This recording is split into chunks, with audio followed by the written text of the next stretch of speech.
DC power supply রিডিংটা একটু ভালোভাবে লক্ষ্য করুন। দেখতে পাচ্ছেন পাওয়ার সুইচ ট্রিগার করা মাত্রই যে রিডিংটা আসতেছে সেটা স্থির নাই। দেখতে পাচ্ছেন একবার 200 উঠে, একবার 95, একবার 27, একবার 13, একবার 6। পাওয়ার সুইচ ছেড়ে দিলে এই 0। তো ফোনটা ডেড অবস্থায় রয়েছে। ঢাকার বাড়ি থেকে এক ভাই পাঠিয়েছে। ভাইয়ের রিকোয়েস্টে ভিডিওটি করা, শুধুমাত্র ভিডিওটি ভাইয়ের জন্য করা না, সকল নতুন টেকনিশিয়ান ভাইদের জন্য করা। এই ফোনে যে রিডিংটা দেখতে পাচ্ছেন, এই রিডিং অনুযায়ী বোঝা যাচ্ছে যে এই ফোনের বিপিএস লাইন, বিপেড লাইন কোনো লাইনে শর্ট নাই, কারণ পাওয়ার সুইচ ট্রিগার করার পরে রিডিং আসে, তবে রিডিংটা স্থির না, উঠানামা করে। তো এমত অবস্থায় আমাদের চার্জিং সেকশনে বা বিপেড সেকশনে বা বিপিএস সেকশনে কোনো কাজ করার দরকার নাই, সরাসরি আমরা পাওয়ার সেকশনে চলে যাবো, মানে পাওয়ার আইসির আশেপাশে চলে যাবো। তো কন্টিনিউ করতে থাকুন, ভিডিওটি শেয়ার দিয়ে অলে রেখে দিন। এই ধরনের ফোন আসলেই কিভাবে স্টেপ বাই স্টেপ ডেট সলিউশন করবেন, অসংখ্য ফোন সেম ট্রিকে ইনশাল্লাহ ডেট সলিউশন করতে পারবেন। ভিডিওটা শেয়ার দিয়ে অলে রেখে দিন।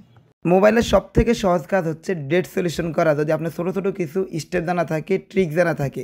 তবে আজকে কিছু কিছু এমন ট্রিক দেবো ইনশাল্লাহ, যেটা আপনার ভবিষ্যতে অনেক ফোন ডেট সলিউশনের কাজে লাগবে। তো প্রথমে আমরা এখানে যে কাজটা করেন সেটা হচ্ছে পাওয়ার আইসির বাক সেকশন চেক করা, মানে পাওয়ার আইসির আশেপাশে যে বাক কয়েলগুলো রয়েছে এই বাক কয়েলগুলো জিআর ভ্যালু চেক করা। তো কোন কয়েলে কত জিআর ভ্যালু থাকবে এটা মুখস্থ করা ইম্পর্টেন্ট না, কারণ এটা মুখস্থ করে আপনি রাখতেও পারবেন না, আপনারও মুখস্থ থাকবে না, আমারও থাকবে না। এটা বর্ণীয় হেল্প নিতে পারেন। তবে আপনি এখানে জিআর ভ্যালু চেক করে শুধুমাত্র এটা বের করবেন কোনো বাক কয়েল শর্ট রয়েছে কিনা। যদি বাক কয়েল শর্ট থাকে তাহলে জিআর ভ্যালু গ্রাউন্ডের ভ্যালু আসবে, মানে 2, 3 এমন আসবে। এখানে সবগুলা বাক কয়েলের মধ্যে জিআর ভ্যালু পেয়েছি 400, 300, 280, 100। প্রাথমিক অবস্থায় ধরে নিতে পারি যে জিআর ভ্যালু ঠিক আছে, মানে গ্রাউন্ড রেজিস্ট্যান্স ঠিক আছে। তো এবার যে এই কাজটা করেন সেটা হচ্ছে সবগুলো কয়েলের ভোল্টেজ মাপা। শুধুমাত্র এখানে একটা কয়েলে ভোল্টেজ পাবো না, সেটা হচ্ছে বি মডেম। যদি কোয়ালকম যেহেতু মিডিয়াটেক তাহলে বিপিএ। শুধুমাত্র একটা কয়েলে ভোল্টেজ পাবো না, সবগুলো কয়েলে ভোল্টেজ পাওয়ার কথা। তো ভোল্টেজ মাপতে হলে জাস্ট চার্জার লাগালেই হবে। এখানে কোনো প্রকার ব্যাটারিও লাগে না, সেট অনও করতে হয় না। ডিফল্ট অন যেসব ভোল্টেজগুলো রয়েছে, মানে মোবাইলে অন করলে যেসব ভোল্টেজগুলো অটোমেটিক আসে সেটা চার্জার লাগালে আসে। তো আমি চার্জার লাগানোর পরে দেখতে পাচ্ছেন প্রতিটা বাক কয়েলের মধ্যে এখানে ভোল্টেজ আসতেছে। ভালোভাবে একটু লক্ষ্য করেন ভোল্টেজ দেখতে পাচ্ছেন 200, 300, 180, 194 মাইনাস ভোল্টেজ বা প্লাস ভোল্টেজ এরকম রয়েছে দেখতে পাচ্ছেন। তো এই ভোল্টেজগুলো কিন্তু স্থির নাই, একটু ভালোভাবে লক্ষ্য করে দেখুন। ভোল্টেজগুলো বাড়ছে কমছে, একবার 700, একবার 400, একবার 300, একবার 100 এমন হচ্ছে, তার মানে ফ্লাকচুয়েট ভোল্টেজ। তো দেখতে পাচ্ছেন সবগুলো বাক কয়েলের মধ্যে ভোল্টেজ রয়েছে, তবে ভোল্টেজগুলো পর্যাপ্ত পরিমাণ নাই, কিছুটা কম রয়েছে। ইভেন এই ভোল্টেজগুলো স্থির নাই, সবগুলো ভোল্টেজেই উঠানামা করছে, মানে 700, 800, 600, 500 ফ্লাকচুয়েশন হচ্ছে, মানে বেশি হচ্ছে কম হচ্ছে। তো এই বেশি কম ভোল্টেজ হওয়ার কারণ দুইটা, মানে ফ্লাকচুয়েট ভোল্টেজ হওয়ার কারণ দুইটা। এই দুইটা কারণ বলার আগে আমি একটু বলে নেই, এই যে পাওয়ার আইসি দেখতে পাচ্ছেন, এই পাওয়ার আইসির মধ্যে 4টা সেকশন রয়েছে। একটা হচ্ছে বাক সেকশন, একটা হচ্ছে এলডিও সেকশন, একটা হচ্ছে সিডিসি সেকশন, একটা হচ্ছে হাউস কিপিং সেকশন। এখানে 3টা সেকশনে লাগে মোবাইল চালু হতে। একটা হচ্ছে বাক সেকশন লাগে, এলডিও সেকশন লাগে, আর হাউস কিপিং সেকশন লাগে।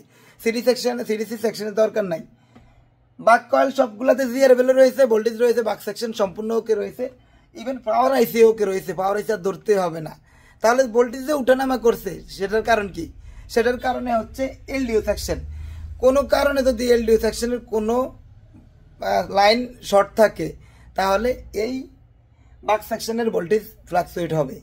সোজা কথা, এলডিও ভোল্টেজগুলো যদি, এলডিও ভোল্টেজ কি 1.8, 2.8, 1.0, 1.2, 3.3, 1.1 এই ধরনের যত ছোটো ছোটো লোড রবার্ট আছে, মানে সব তত ছোটো ছোটো ভোল্টেজ আছে, সবগুলো ভোল্টেজ হচ্ছে এলডিও। এগুলো পাওয়ার আইসি থেকে দিয়ে থাকে। আর এগুলোর মধ্যে কিছু কিছু ভোল্টেজ রয়েছে যেগুলোতে মিসিং থাকলে সেটা অন হয় না, অথবা শর্ট হলে তো কোনো কথাই নেই, এই ধরনের ফ্লাকচুয়েট হবে, সেটা অন হবে না। তো এখন কথা হচ্ছে এই এলডিও ভোল্টেজ বের করবেন কিভাবে। এই যে দেখতে পাচ্ছেন পাওয়ার আইসির আশেপাশে তত ছোটো ছোটো ক্যাপাসিটার রয়েছে, ম্যাক্সিমাম এলডিও ভোল্টেজ এই ক্যাপাসিটারগুলো হয়ে বিভিন্ন সেকশনে গিয়ে থাকে। এখন কথা হচ্ছে যদি আপনার কাছে বর্ণীয় না থাকে তাহলে একটা একটা একটা করে এই ক্যাপাসিটারগুলো খুঁজতে হবে। মিটারের বাজার মোডে রেখে দুই পাশে ক্যাপাসিটার দুই পাশে ধরবেন, দেখবেন কোন পাশে ভিপ দেয়। এক পাশে ভিপ দিবে, এক পাশে ভিপ দিবে না, এক পাশে ভিপ দিবে, এক পাশে ভিপ দিবে না। যেই ক্যাপাসিটারটাই দুই পাশে ভিপ দেয় ওই ক্যাপাসিটারটা খারাপ, ওই ক্যাপাসিটারটা তুলে ফেলবেন। এটাই হচ্ছে সোজা হিসাব।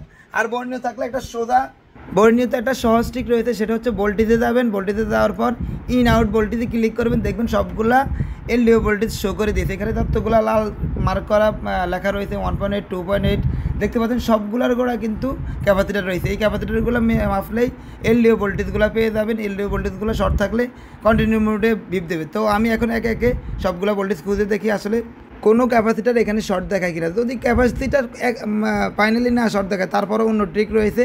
তো আগে আমি ক্যাপাসিটারগুলো খুঁজি এলডি সেকশনে। মিটারের বাজার মোটে দিয়ে মিটারে যে কোনো একটা প্রুফ গ্রাউন্ডে রেখে বাকি প্রুফ দিয়ে প্রতিটা ক্যাপাসিটারের গোড়া দুই পাশে ধরবো। যে কোনো এক পাশে বিপ দিবে, অন্য পাশে বিপ দিবে না। এই সূত্র অনুযায়ী আমি এখানে সবগুলো ক্যাপাসিটার এক একে দেখতেছি। তো ফাইনালি আমি কিন্তু আমার কাঙ্ক্ষিত সেই শর্টটি পেয়ে গেছি। এখানে দেখতে পাচ্ছেন একটা ক্যাপাসিটার দুই পাশে শর্ট দেখায়। তো একটু ভালোভাবে দেখাই, একটু জুম করে দেখাই, মিটারের সাউন্ড দিয়ে দেখাই।